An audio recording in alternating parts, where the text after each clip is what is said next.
हरे कृष्णा। तो आज के सेशन में हम देख रहे हैं Bhagavad Gita as it is chapter 6 text number 32। तो इन लगातार श्लोकों में हम देख सकते हैं भगवान हमें समझा रहे हैं एक योगी जिन्होंने अपने आत्म साक्षात्कार के प्रयाण में लास्ट स्टेज पहुंच गए हैं, समाधि स्थिति। तो उनके लक्षण, उनके गुण किस प्रकार से होते हैं। तो इस प्रकार से सभी श्लोकों में भगवान ने उनके गुणों को समझाते आए हैं।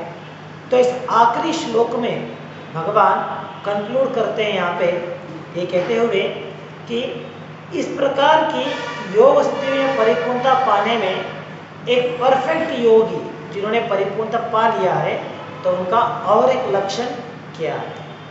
तो आज के श्लोक में भगवान कहते हैं कि जिसने इस योग सिद्धि में परिपूर्णता पा लिया है वो सभी जीवियों को उनके सुख में और उनके दुख में दोनों स्तर पे समान दृष्टिकोण से देखता है। तो ये एक परफेक्ट योगी का लक्षण होता है। तो इस आज के श्लोक में भगवान कहते हैं समम पश्यति यो अर्जुना। समम, समा मतलब this is equally all living entities. तो सभी जीवियों को समान कब देखते हैं? सुखम व यदि व दुखम, उनके सुख में और उनके दुख में दोनों तरफ, दोनों समय में उन्हें समान दृष्टिकोण से देखते हैं। तो ये समान दृष्टिकोण किस प्रकार से देखते हैं? अनुपमेन, इन कंपैरिजन विथ हिमसेल्फ। तो इस प्रकार से एक योगी अपनी कंपैरिजन के द्वारा अपने साथ कंपेयर करते हुए हर एक जीव को उनके सुख और उनके दुख दोनों समय में समान दृष्टिकोण से देखते हैं।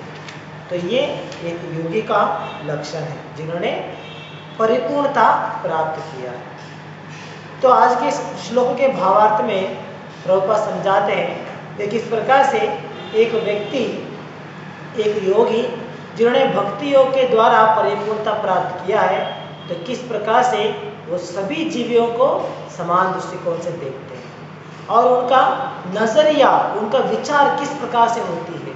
जैसे हमारे दुख में या हमारे सुख में किस प्रकार से वो देखते हैं, किस विचार, क्या विचार वो रखते हैं हमारे दुख और सुख के बारे में। तो ये सभी विचार आज के श्लोक के भावार्थ में प्रभुपाद हमें समझाते हैं। तो भावार्थ में पहले प्रभुपाद कहते हैं one who is Krishna conscious is a perfect योगी।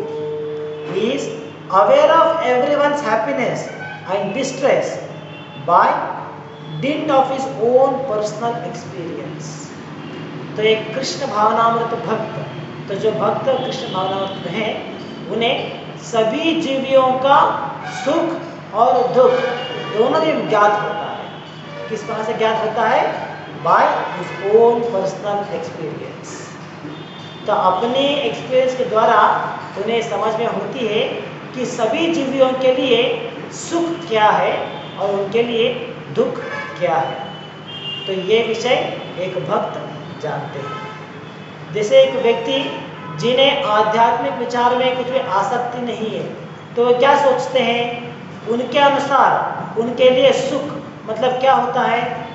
जो उनकी इंद्रियों को अच्छा लगता है, जो उनकी इंद्रियों को सुख देगा, वही वो सोचते हैं कि अपने लिए सुख है। जैसे उनकी इंद्रियों को भोगने के लिए अगर इंद्रिय वस्तु मिल जाते हैं तो सोचते हैं यही मेरे लिए सुख है। और उनके लिए दुख मतलब क्या होता है? जैसे तपस्या करना, भगवान का साधना करना, भक्ति करना, ये सभी दुख, ये सभी कष्ट होता है उन्हें। अरे ये मत खाओ, वो नहीं खाना है, इस तरह की तपस्या, ये सभी दुख लगता है। और अगर उन्हें अपनी इंद्रिय तृप्ति करने के लिए रोक दिया जाएगा, कुछ प्रोहिबिशन किया जाएगा अपनी इंद्रिय तृप्ति के लिए, तो उन्हें लगता है कि अरे ये तो मेरे दुख का कारण है। तो इस प्रकार से एक सामान्य व्यक्ति अपनी इंद्रिय सुख के समान दृष्टि में, अपनी इंद्रिय सुख के दायरे में वो सोचता है अपने लिए सुख क्या है और दुख क्या है। लेकिन एक भक्त अपने नजरिए से समझ सकते हैं कि एक व्यक्ति के लिए, उनके आत्मा के लिए सही प्रकार का सुख क्या है और उनके लिए सही दुख क्या है। तो इस प्रकार से सिर्फ सुख और दुख इतना ही नहीं समझते एक भक्त, उसके साथ साथ उस सुख या दुख उसका कारण क्या है, इस विषय को भी वो समझ सकते हैं। कि अगर एक व्यक्ति दुख में है, अगर एक व्यक्ति को कष्ट पहुंच रहा है, तो इसका कारण क्या है, तो ये भी एक भक्त समझ सकते हैं। तो हर एक व्यक्ति चाहे वो सुख ले रहा है या दुख ले रहा है, उसके लिए अगर हम देखेंगे तो एक होता है प्राइमरी रीजन, प्रारंभ उसका जो कारण है, प्रारंभ उसकी जो नियरेस्ट कारण होता है, जिसे हम कहते हैं प्राइमरी रीजन या प्राइमरी कॉज, और उसी दुख का और एक होता है अल्टीमेट कॉज, उसका मूल कारण क्या है। अगर एक सिंपल सा एग्जांपल देंगे, मान लीजिए एक व्यक्ति, आप कहीं पे खड़े हैं, कहीं पे बैठे हुए हैं, सडनली कहीं से एक व्यक्ति आता है और आपको एक जोर से थप्पड़ मारता है। तो जब आपको दुख होता है, जो आपको पीड़ा हो रही है, तो उसका इमीडिएट रीजन क्या है, इमीडिएट कॉज क्या है, जो थप्पड़ जो व्यक्ति ने मुझे मारा है, तो यही उसका इमीडिएट कॉज है। हमारे जो पेन हम सफर कर रहे हैं उस समय, तो उसका इमीडिएट कॉज होता है वो व्यक्ति जिसने हमें थप्पड़ मारा है।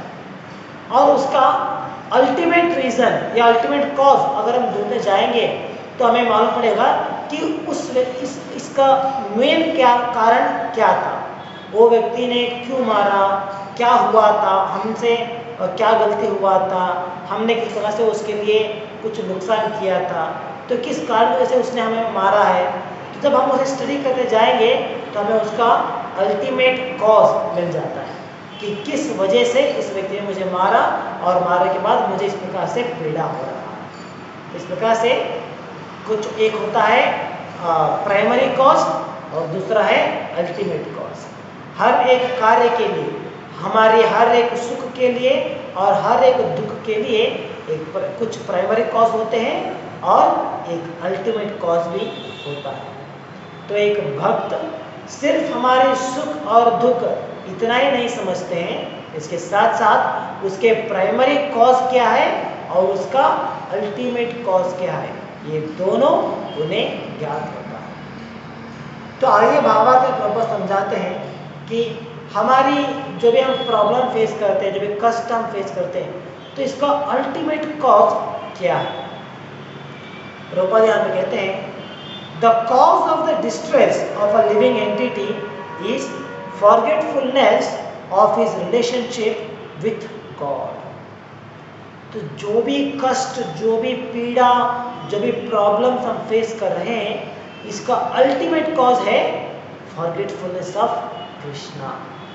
हमने भगवान को भूल गए हैं, ये उसका मूल कारण है। तो कई सोच सकता है कैसे पॉसिबल है, सभी प्रॉब्लम्स के लिए यही मूल कारण है, तो कैसे पॉसिबल है। अगर मान लीजिए हम हमारी यातनाओं को, हमारी पीड़ाओं को एक लिस्ट बनाएंगे कि क्या क्या प्रॉब्लम है हमारे पास, तो हमारा लिस्ट बहुत बड़ा हो जाएगा। तो जैसे मान लीजिए किसी को फाइनेंशियल प्रॉब्लम होता है, किसी के लिए सोशल प्रॉब्लम्स है, फैमिली प्रॉब्लम है, तो इस प्रकार से इतने सारे प्रॉब्लम्स हम लोग फेस कर रहे हैं। लेकिन सभी प्रॉब्लम्स का अल्टीमेट कॉज, मूल कारण होता है भगवान को, या भगवान को हमने भूल गए, यही उसका अल्टीमेट कारण है। तो ये कैसे है, इसके लिए हम एक उदाहरण देख सकते हैं। जैसे मान लीजिए अभी के समय में जैसे हम इस पैंडेमिक से गुजर रहे हैं, तो पूरा विश्व, सभी व्यक्ति, हर एक व्यक्ति इससे, इस पीड़ा से एक ना एक प्रकार से तकलीफ में है। कुछ लोग अपने हेल्थ को लेकर तकलीफ में हैं इस पीड़ा के कारण से, और कुछ लोग फाइनेंशियली वीक हो गए हैं इस कारण से।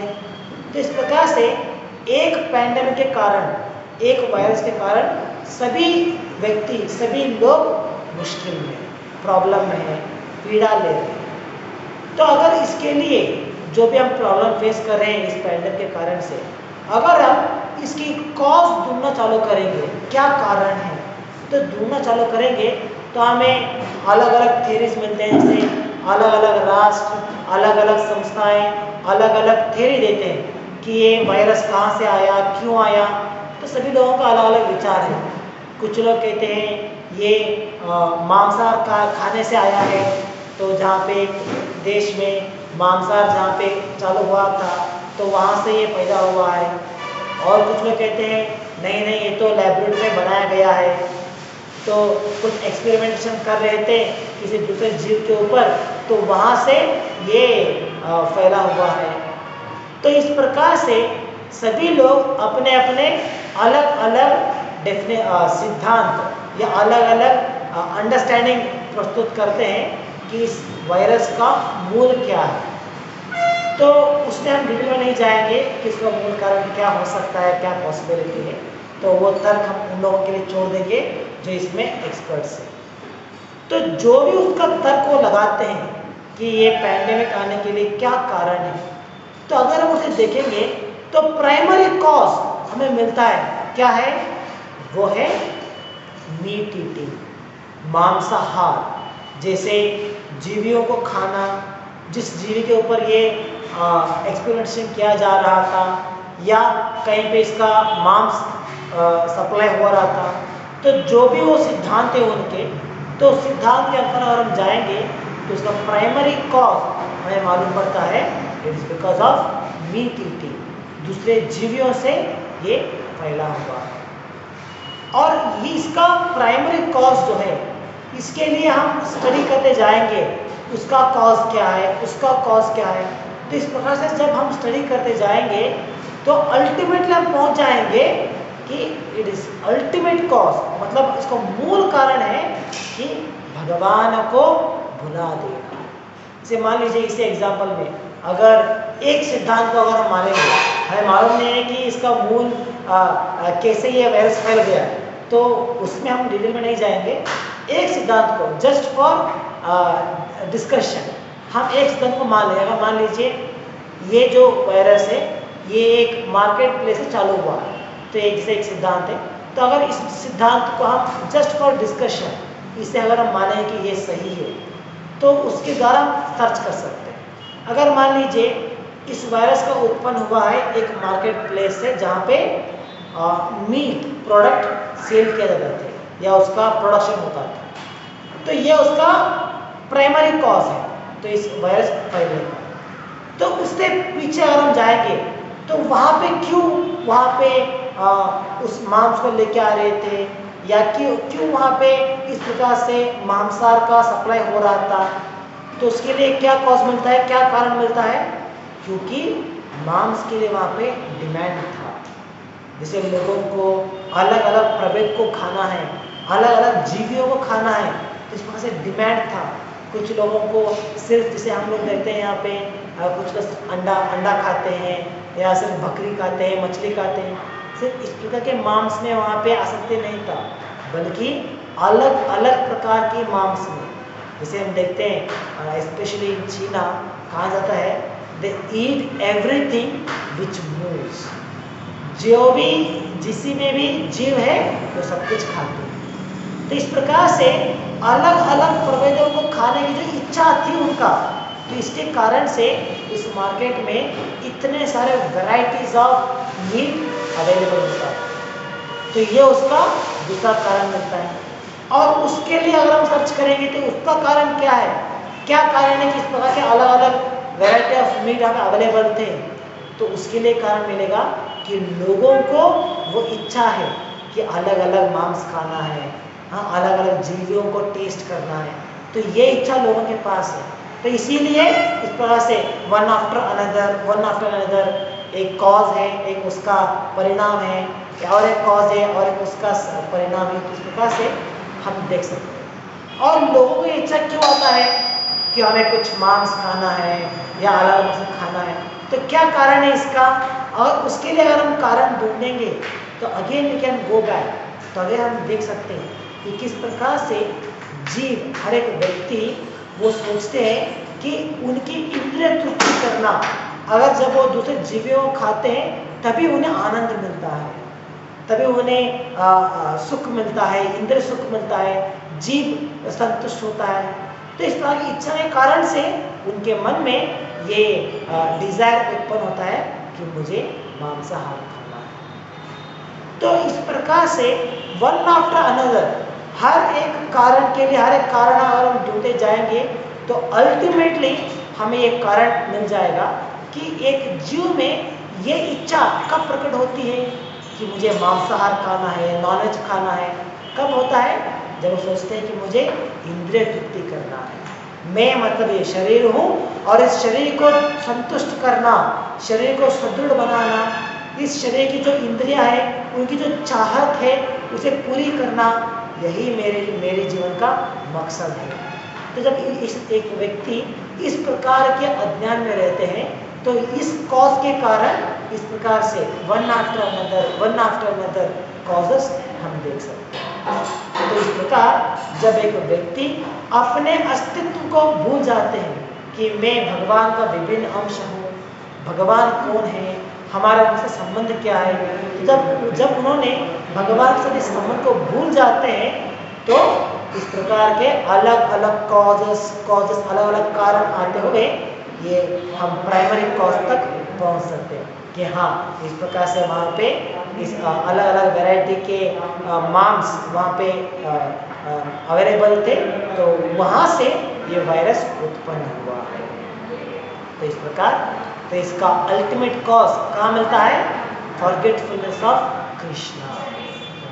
तो इसी प्रकार ये जो हमने एक एग्जाम्पल देखा कि हमारे ये जो पैंडेमिक है इसका प्राइमरी कॉज क्या है और इसका अल्टीमेट कॉज क्या है। तो इसी प्रकार हर एक प्रॉब्लम्स, हर एक मुश्किल, हर एक डिफिकल्टी जो भी हम फेस कर रहे हैं, उन सभी प्रॉब्लम्स के लिए कुछ प्राइमरी कॉज होते हैं। हम सोच सकते हैं कि हाँ इनके वजह से ऐसा हो रहा है, इन लोगों की वजह से ऐसा हो रहा है, तो कुछ होते हैं प्राइमरी कॉज। लेकिन अल्टीमेटली अगर हम ढूंढते जाएंगे, स्टडी करते जाएंगे तो हमें अल्टीमेट कॉज मिल जाता है और वो है फॉरगेटफुलनेस ऑफ कृष्णा। तो यही हमारी सभी प्रॉब्लम्स का मूल कारण कहलाता है। तो इसी प्रकार हमारी सुख, जैसे हमने देखा यहाँ पे हमारे दुख का प्राइमरी कॉज और अल्टीमेट कॉज, तो इसी प्रकार हमारे जो सुख है, जो सुख हम प्राप्त करते हैं, उसके लिए भी एक योगी, एक भक्त, उनका विचार किस प्रकार से होती है हमारे सुख के बारे में। तो इसके बारे में प्रभुपाद यहाँ पे कहते हैं, and the cause of happiness is knowing Krishna to be the supreme enjoyer of all the activities of the human being. तो इस प्रकार से हमारे जो आनंद है, जैसे हमने प्रारंभ में कहा, जो लौकिक व्यक्ति होते हैं उनके लिए आनंद मतलब क्या होता है?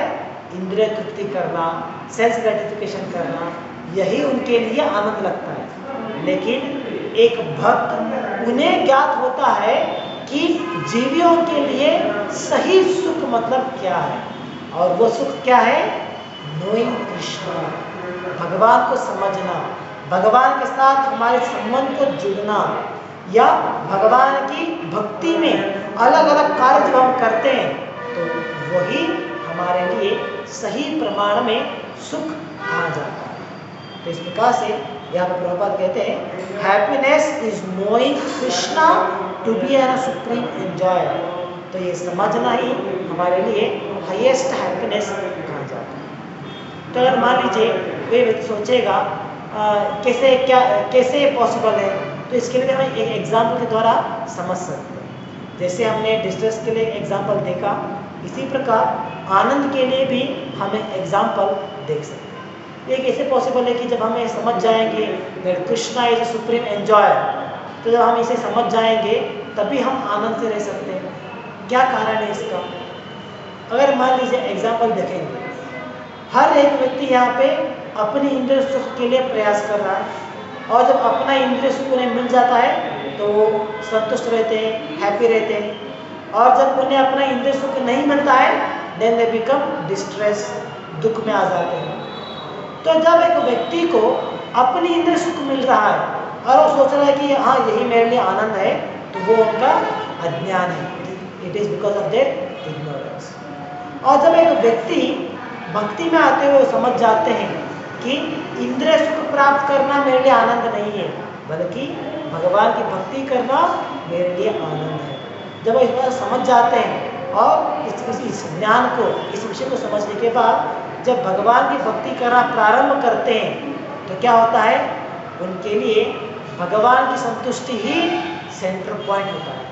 तो वही सेंटर है, तो भगवान की संतुष्टि के लिए ही वो कार्य करते हैं। तो इस प्रकार उन्हें अपने सुख के लिए प्रयास नहीं करते, बल्कि भगवान के सुख के लिए प्रयास करते हैं, भगवान की संतुष्टि करने के लिए प्रयास करते हैं। तो इस प्रकार से भगवान की संतुष्टि में ही, भगवान के सुख में ही वो अपना सुख ढूंढते हैं। तो इसीलिए उन्हें ये समझ में आ जाता है कि हमारे लिए सुख क्या है, ये समझना कि Krishna is a supreme enjoyer, भगवान ही सभी, ही इज अ अल्टीमेट भोक्ता। इस विषय को समझना ही हमारे लिए सुख कहा जाता है। तो इस प्रकार से एक व्यक्ति इस विषय को समझ लेते हैं। तो इस प्रकार एक भक्त हमारे दुख और सुख इन दोनों का मूल कारण क्या है ये समझ सकते हैं। हमारे लिए सही मात्रा में दुख क्या है, सही तरीके से सुख क्या है, इस विषय को भी एक भक्त समझ सकते हैं। तो जब एक व्यक्ति, जब एक भक्त इस विषय को समझ जाते हैं कि हमारे लिए दुख भगवान को बुला देना इसी कारण से हमारे लिए दुख है, और भगवान ही सभी भोक्ता, सभी जीवियों के भोक्ता है, तो जो सुप्रीम एंजॉयर है, इसे समझना ही सभी हाईएस्ट प्लेटफॉर्म ऑफ हैप्पीनेस है। तो जब एक भक्त इस ज्ञान को समझ जाते हैं, तो क्या करते हैं, वो अपने आप को पूरी तरीके से भगवान की सेवा में एंगेज करते हैं, और इसके साथ साथ बाकी सभी जीवियों को भी इस रास्ते में लेके आने का प्रयास करते हैं। तो यहाँ पे प्रभुपाद कहते हैं,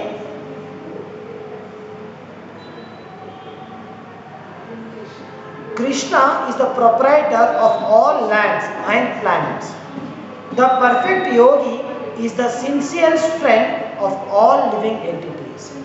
He knows that the living being who is conditioned by the modes of material nature is subjected to the threefold material miseries due to forgetfulness of his relationship with Krishna. तो जैसे भगवद्गीता में भगवान कहते हैं, सर्वलोक महेश्वरम भोक्ता, आई एम भोक्ता, मैं सभी ग्रहों का मालिक हूँ, सभी जीवियों का मैं ओनर हूँ। तो इस प्रकार से आई एम द भोक्ता, मैं सभी प्रकार के सुख का अल्टीमेट एंजॉयर हूँ। तो इस प्रकार से भगवान हमें समझाते हैं भगवद्गीता में। तो जब एक योगी इस विषय को समझ जाते हैं, तो इस विषय को साक्षात्कार कर लेते हैं, तो क्या करते हैं, हर एक जीव के लिए जो भी प्रॉब्लम्स वो फेस कर रहे हैं, जो भी इंद्रिय सुख को पाने का प्रयास कर रहे हैं, उन्हें सही रास्ते में लेके आना है।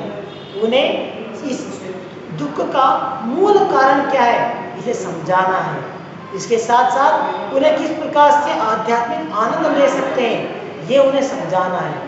तो इसका प्रयास एक भक्त करते हैं।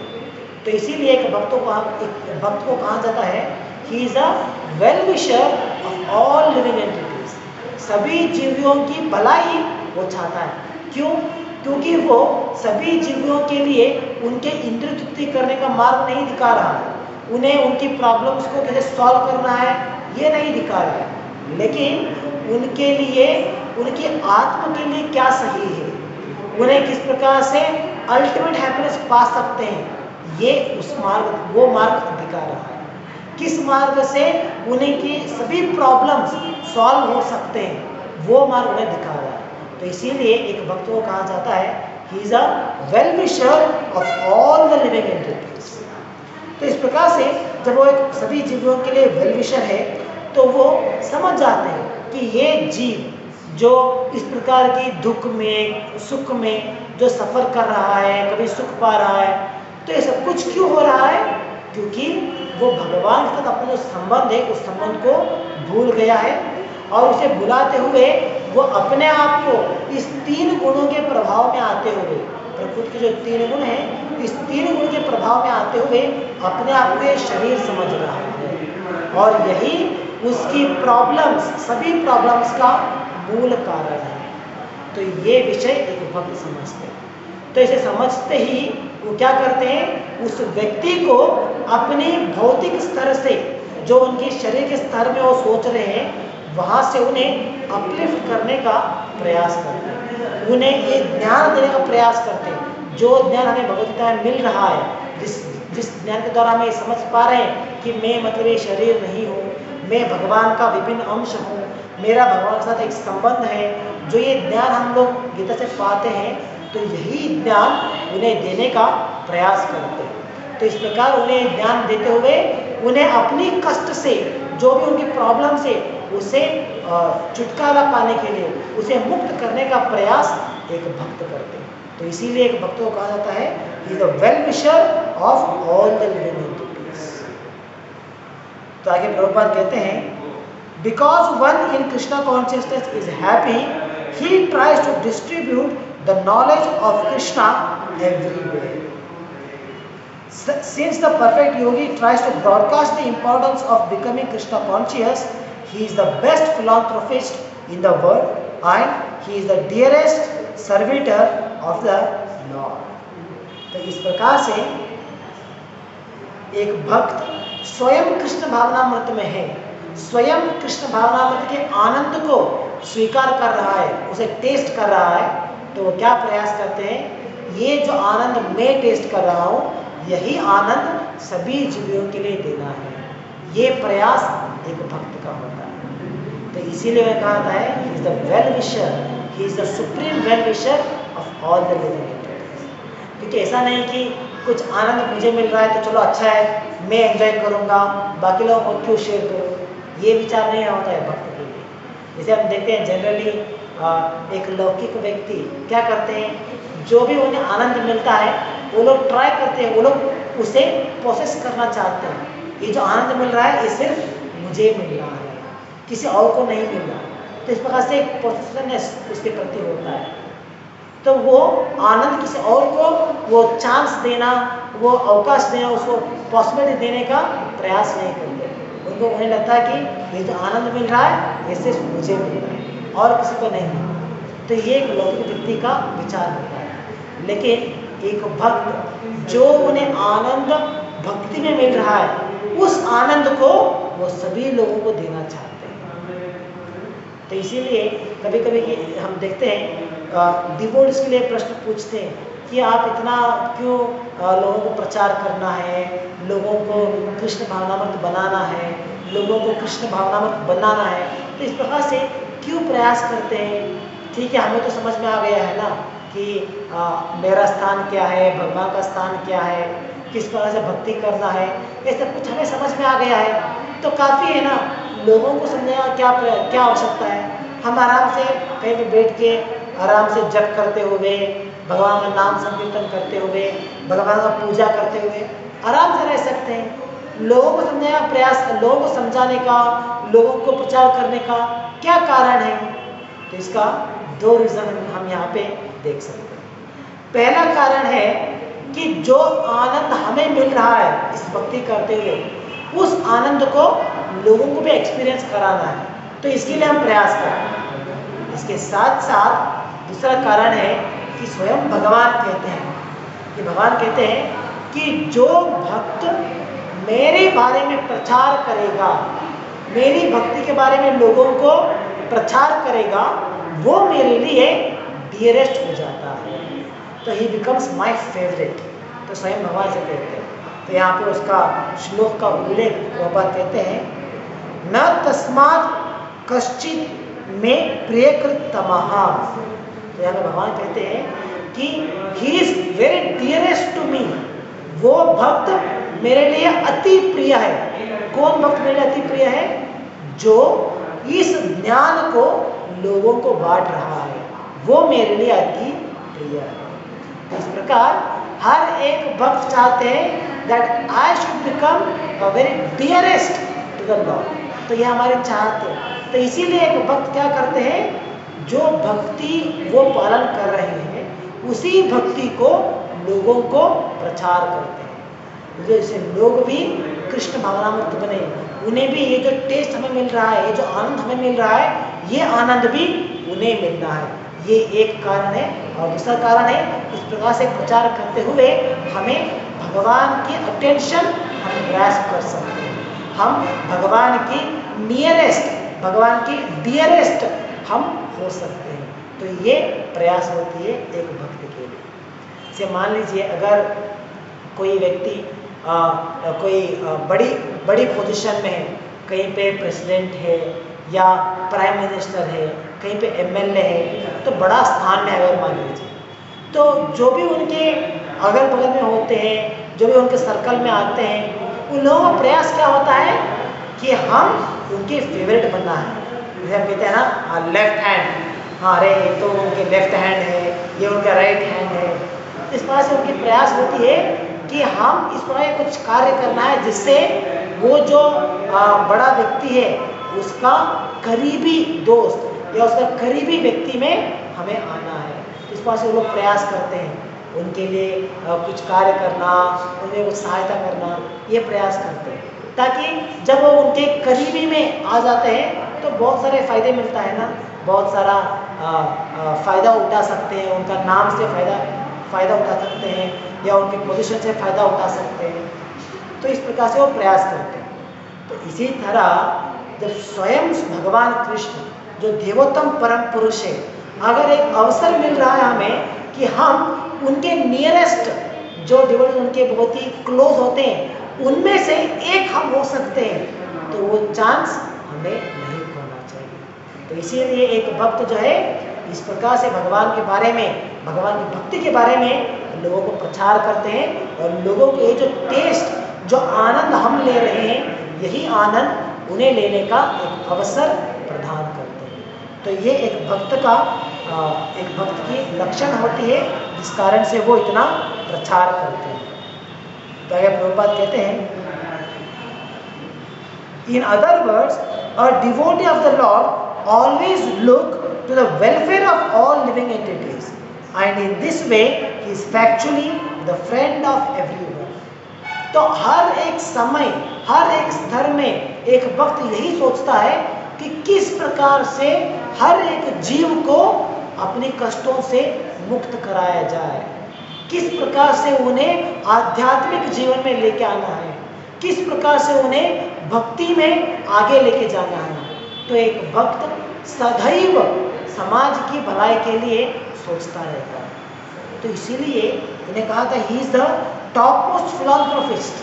जैसे हम देखते हैं ना, कहते हैं कि अरे ये समाज के लिए काम करते हैं, समाज की भलाई के लिए काम करते हैं, तो उन्हें कहा था हाँ ये तो बड़े फिलॉन्थ्रोपिस्ट हैं। लेकिन एक भक्त जो है, जो डिवोटी है, वो सही प्रमाण में, इन सही मात्रा में फिलॉन्थ्रोपिस्ट हम कह सकते हैं, क्योंकि वो कभी भी अपने स्वार्थ के लिए काम नहीं कर रहा, वो सिर्फ समाज के लिए कार्य कर रहा है।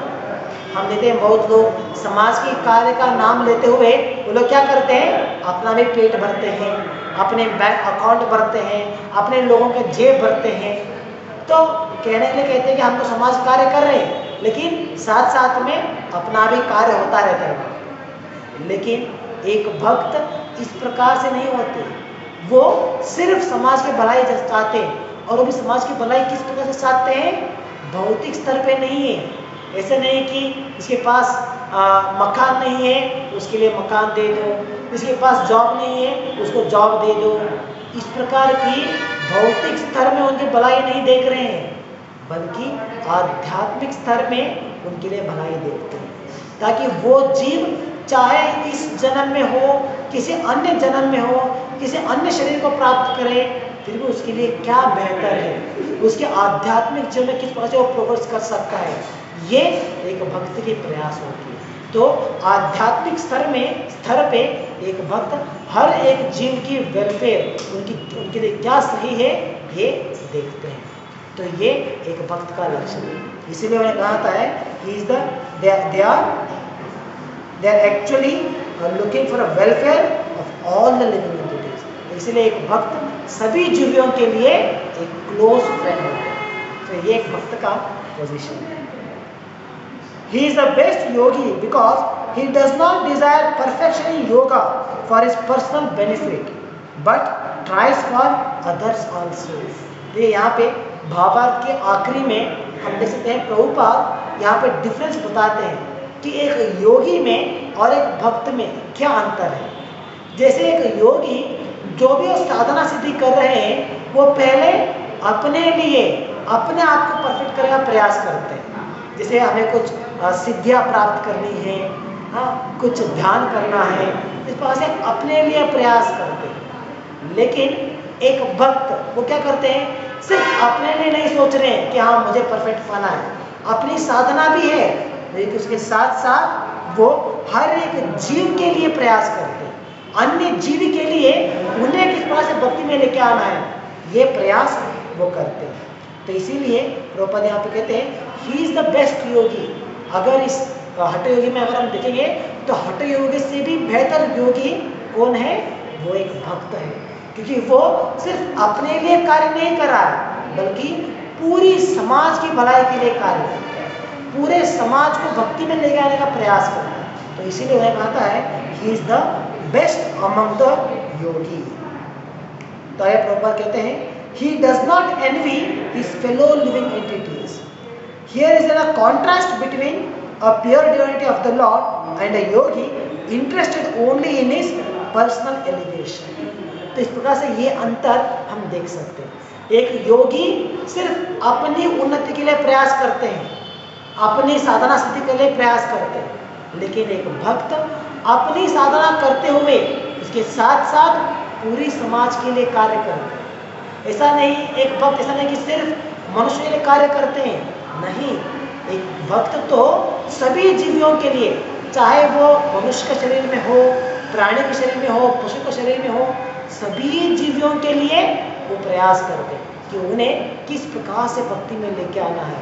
ये प्रयास एक भक्त का होता है। तो वहाँ पे अपनी पर्सनल साधना भी चल रहा है, अपनी साधना भी वो करते हैं, साथ साथ लोगों के लिए भी भला काम करते हैं। तो ये अंतर हम देख सकते हैं एक भक्त में और एक योगी में। तो आगे प्रभुपाद कहते हैं the Yogi who has withdrawn to a secluded place in order to meditate perfectly may not be as perfect as a devotee who is trying his best to turn every man toward Krishna consciousness. तो जैसे हमने देखा है हठ योग में उनकी साधना करने के लिए उन्हें क्या करना पड़ता है, उन्हें एक सेक्लूडेड प्लेस को जाना पड़ता है जहाँ पे कोई नहीं होता, अकेले में रहते हुए उन्हें साधना करनी पड़ती है। लेकिन एक भक्त क्या करता है, अपने आप भक्ति करते हुए उसके साथ साथ लोगों को भक्ति में लेके आने के लिए वो लोगों के बीच में आते हैं, लोगों के साथ संग बनाते हैं, लोगों के साथ एक एसोसिएशन बनाते हैं, ताकि जो भक्ति हम कर रहे हैं, जो आनंद हम ले रहे हैं भक्ति में, यही आनंद लोगों को देना है। तो ये एक भक्ति की प्रयास होती है। इसके लिए हम बेस्ट एग्जांपल देख सकते हैं श्रील प्रभुपाद।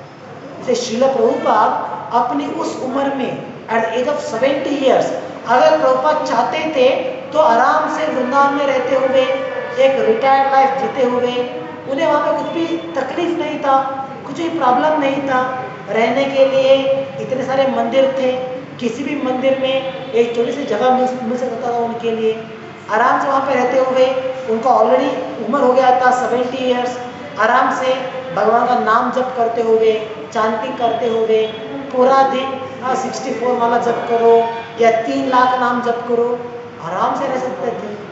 उन्हें आवश्यकता नहीं था कि उतना उम्र में पाश्चिमात्य देश जाके, वेस्टर्न वर्ल्ड अमेरिका जाना है और वहाँ पे जाके प्रचार करना है, लोगों को कृष्ण भावनात्मक बनाना है, और वो भी किस प्रकार से, अकेले उतनी ठंड के सीजन में जहाँ बर्फ गिरता है वहाँ पे जाना है, और वो भी ट्रैवल कैसे करना है, ऐसा नहीं कि फ्लाइट था, हाँ 45 डेज बाई बोट उन्हें ट्रैवल करना है। इतना सारा कष्ट क्यों लेने का जरूरत था? उनके लिए तो भक्ति का मार्ग मिल गया था, उनके लिए गुरु मिल गए थे, उनके लिए भक्ति का मार्ग मिला था और उन्हें भक्ति में आनंद भी मिल रहा था, तो इतना काफ़ी था। लेकिन फिर भी वो क्या चाहते हैं, कि समाज की भलाई के लिए हर एक जीव को कृष्ण भावनामृत में लेके आना है। तो इसके लिए वो प्रयास करते हैं। वो अपने आप को सेपरेट प्लेस में नहीं लेके जाते, बल्कि लोगों के बीच आते हैं ताकि लोगों को भक्त बना सके। तो प्रभुपाद इसके बारे में एक लेक्चर में प्रभुपाद कहते हैं that if I wanted I could have been settled in Vrindavan, आराम से वृंदावन में रह सकता, लेकिन नहीं।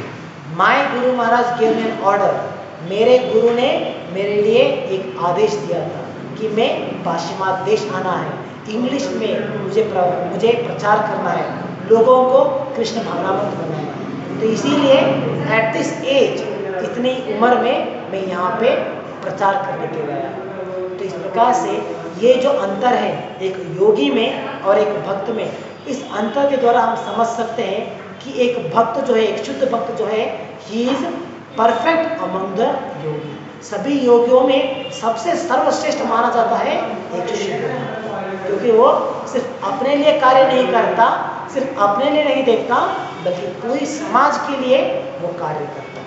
तो ये एक भक्त का लक्षण है। तो इस प्रकार से आज के श्लोक के द्वारा, आज के इस भावार्थ के द्वारा हम समझ सकते हैं कि एक योगी और एक भक्त, इन दोनों में अंतर क्या है। तो एक भक्त किस बात से प्रयास करते हैं, ये सभी विचार हम समझ सकते हैं। और हम भी प्रयास करना चाहिए कि जैसे भगवान कहते हैं कि जो मेरे बारे में प्रचार करता है वो मेरे लिए डियरेस्ट बन जाएगा, he will become my dear most. तो इसीलिए हमें भी ये प्रचार करना है। तो ये स्वार्थ भी हमें रखना चाहिए कि हाँ, हम भी भगवान के बारे में लोगों को प्रचार करेंगे, लोगों को सुनाएंगे, लोगों को भक्त बनाने का प्रयास करेंगे। इससे मेरी भक्ति में भी मैं बढ़ोतरी कर सकता हूँ और साथ साथ में लोग भी भक्त बन सकते हैं और मैं भगवान की डियर मोस्ट सर्कल में आने का प्रयास कर सकते हैं। तो इसीलिए हम सभी लोगों को जितनी मात्रा, जितनी क्षमता हमारे पास है, जितनी सामर्थ्य हमारे पास है, उसके अनुसार हम सभी लोगों को प्रचार करना है, भगवान के बारे में लोगों को समझाना है, लोगों को कृष्ण भावना में बनाने का प्रयास करना है। तो ये विचार आज के श्लोक से हम समझ सकते हैं। यहाँ पर समाप्त करेंगे आज की।